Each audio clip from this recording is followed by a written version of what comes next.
So today we are here to study the third chapter of your economics book, Money and Credit. Myself Arshita Tripathi, and this is the fourth part of your third chapter, Money and Credit. So in the last video we have studied money as a medium of exchange, modern form of money, and the loan activities of bank. Now in this video we are going to study the formal sector's credit in India. In the last session we have studied two sectors credit in India, that is formal and informal. By formal we means by bank or others जिसमें एक definite terms of credit होता है, and informal means taking loan from the family members or to your relatives. So now let's start with formal sector's credit in India. So we have studied that people took loan from different sources, and these sources can be categorized in formal sector's loan and informal sector loans. So when we talk about the formal sector loan, we generally talk about the bank and the cooperatives. Or when we took a loan from any society or bank which is regulated by the government, then we called it as the formal sector's loan. And when we talk about the informal sectors, we can include in that money lenders, traders, employers, and the relatives. So here is the graph to show the sources of credit for rural India. So this graph is for 2010 because this is the old NCERT book. Now I am going to show you the updated one. So here's the sources of credit for rural household in India in 2012. They took from government 1%, cooperative society bank 25%, commercial bank 25%, other institutional agencies 5%, from the landlord 1%. So पहले क्या होता था, landlord से ही ज़्यादा लेते थे, लेकिन after the development they started taking the loan from others sources. So money lender 33%, relatives and friends 8%, and other non-institutional agencies 2%. Now the question arises, who controls these formal sector loans? So the answer is the Reserve Bank of India supervises the functioning of the formal sources of loans. So we have studied earlier that when we go to the bank and deposit our money, so some part of that money bank kept as a cash balance. So this is the duty of RBI to monitor that each and every bank is actually maintaining that cash balance. And it also monitors that each and every bank follows the terms of credit while lending loan and while recovering loan.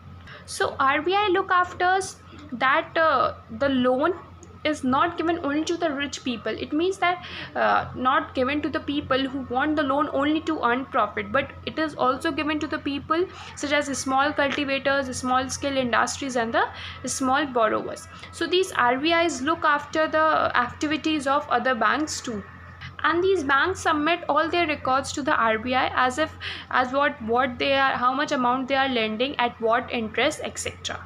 So we have studied that formal sector's loans are governed by RBI, but when we move to the informal sectors, so there is no organizations which supervises the credit activities of the informal sectors. So these informal sectors can lend the money at whatever they interest rate they want to, because there is no organizations to control over them. So when we talk about these informal sectors, there is no rules and regulations for these informal sectors of loans. They can charge as much interest as they want. They can use the method to recover, any method they can use to recover. So there is no control over these informal sectors of loan. And when we compare these two formal lenders, so informal lenders charge a higher rate of interest, thus the cost of the borrower or informal loan is much higher. So question arises, what is the problem of giving higher rate of interest? So higher cost of borrowing means that larger part of the earning of the borrower is used to repay the loan. Means अगर हम ज़्यादा interest हमसे charge किया जाएगा, तो जैसे जो small traders in all होते हैं, उनकी तो इनकम का पूरा पार्ट रीपे करने में ही चला जाएगा. So the thing is that suppose that bank charges 8% interest, and these Sahukar's charges is from 60% per annum. So if you have took the loan of 1 lakh rupees and you have to pay the interest on 1 lakh rupees to the bank as 8,000, and when you took it from the sahukars you have to pay to them as 60,000, and by spending these 1 lakh rupees you earn the profit of rupees 50,000. So while earning the profit of 50,000, paying rupees 8,000 interest is okay, but while earning the profit of 50,000 and paying the interest of 60,000, this is the loss. So rate of interest in terms of loan matters a lot. So if there is a higher rate of interest and you have started any business by taking the loan, so large part of your amount expense paying the interest amount only. So this is the major problems in the rural areas of India, because in the rural areas is still many people took the loan from the informal sectors only, and they are ready to pay the high rate of interest. So just because of that their earning is low, because the huge amount of their earning or their profit amount went off while paying the interest. And this also creates a situation of debt trap. I have told you earlier what is debt trap means. जो हमारी actual situation होती है उससे भी बुरी position में चले जाना, that is debt trap, मतलब उधार में फंस के और अपना loss कराना. If people want to start their new work, so they won't be able to start just because of higher rate of interest and so. So for facing of these problems, these banks and cooperative society must lend money to these poor people, these rural areas, so that they can save themselves from the debt trap. So with the help of these they could grow crops, do business, set up small scale industries, and their earning capacity can increases. So they could set up new industries, trade in goods. So cheap and affordable credit is crucial for the country's development, because if they would be able to get the loan at cheap rate of interest, they would take more loans, they would do the more crop productions, and their profit will increase.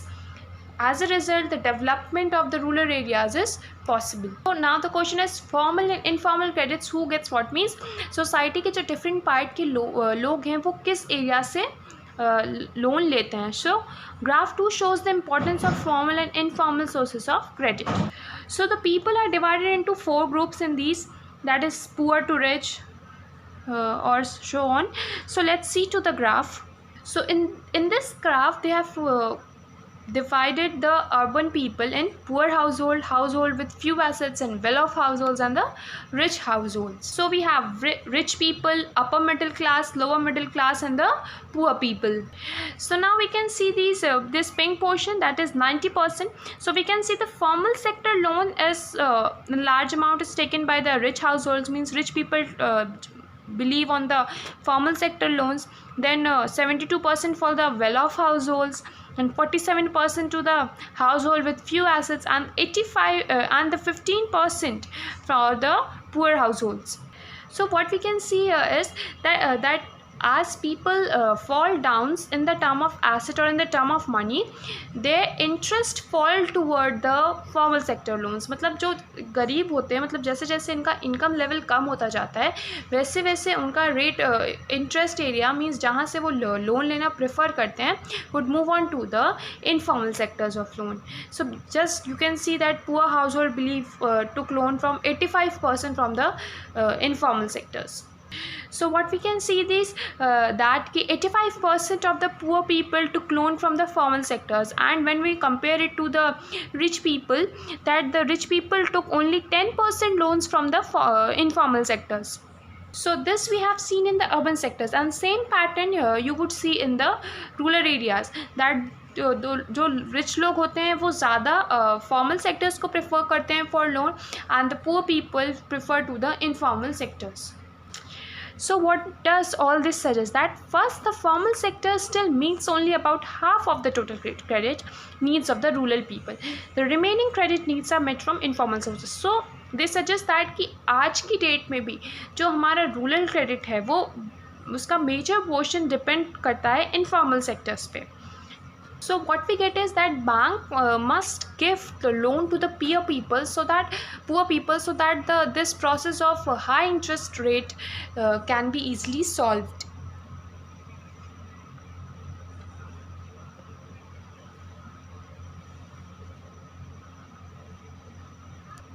So we can see that most loans from the informal lenders carry a high rate of interest, so and do little to increase the income of the borrowers. Thus it is necessary that banks and cooperative increase their lending, particularly in the rural areas, so that the dependence on the informal sources of credit reduces. So it is necessary that banks and the cooperatives must increase the lending in the rural areas, so that the dependency of the people on the informal sectors reduces. And secondly, it is necessary to expand the formal sectors, and it is also necessary that everyone receive these loans. So what we want to say is that these formal sectors will equally provide loan to the poor people and to the rich people. As we talk about nowadays, that only the rich people can get the utilization and can utilize these formal sectors of credit. So their terms of credit or their loan process should be as such that these would be beneficiary to all the people around. So it is necessary that the formal credit is distributed to equally to the poor, and these credit from the cheaper loan, so that these poor people can also take the advantages and increases their production, so that they can save themselves from giving or paying the high rate of interest. So that's all for today. In the next video we are going to read the self-help groups for the poor. Stay home, be safe, keep practicing. Thank you.